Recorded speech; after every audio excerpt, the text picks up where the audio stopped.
In terms of what the government's role should be in business, the best answer is usually as little as possible. I think what they should do is to create a platform to easily enter the free market system and a means at which to police it in case certain injustices occur. However, when government gets involved in business actions and dealings, we have a tendency of a lot of inefficiencies to occur, such as nationalization of businesses and regulation on prices and things like this. It defeats the fundamental idea of who knows how to run the business the best, the business itself or the government. A big negative issue with this is the nationalization of companies, or government taking big ownership of companies, because what happens is the concept of getting too big to fail. If a company has bad business practice, the government will come in and just give them a big lump of money, as opposed to traditionally in a market system, if you do something poorly, you lose money. If you do something well, you make money. It's an incentive to do well.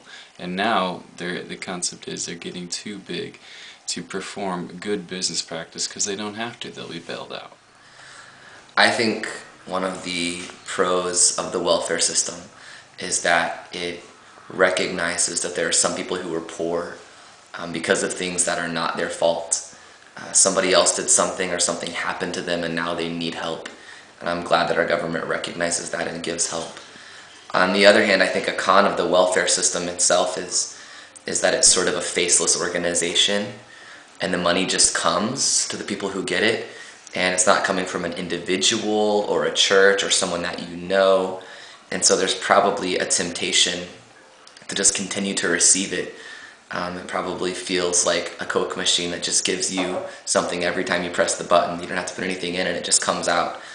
And so if you have the opportunity to get maybe a low-paying job or something that doesn't seem that glamorous, but it would get you off of welfare, you might not want to take it because the money's just coming seemingly from nowhere, from the rich government.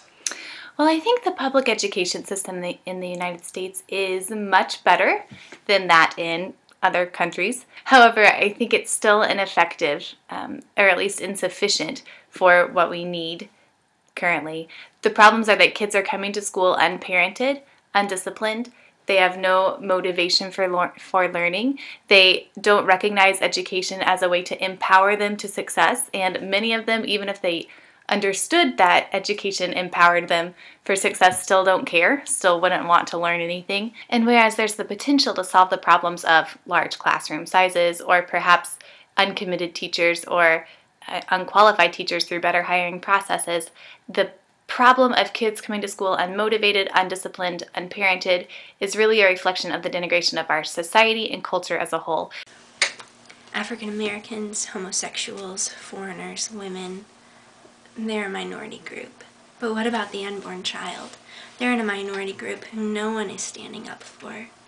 So to give a woman the right to determine the humanity of one of these minority groups is slanderous to an equal rights movement. I agree with and I care deeply about equality. I think a mother and her baby are equal. They are human. And so to give the mother the right to determine the legitimacy of the human inside of her, that's putting her on a pedestal that is unequal. My view of the environment is almost entirely informed by the Bible. God created what is out of nothing. And God, being infinite, had infinite possibilities to create. So, choosing to create the world as it is the only perfect form of self-expression, because he wasn't limited by his materials, he wasn't limited by what already existed or what could exist. He simply created what exists.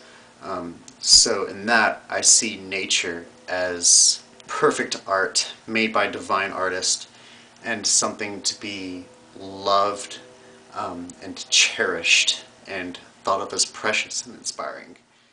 Our nomenclature's washing away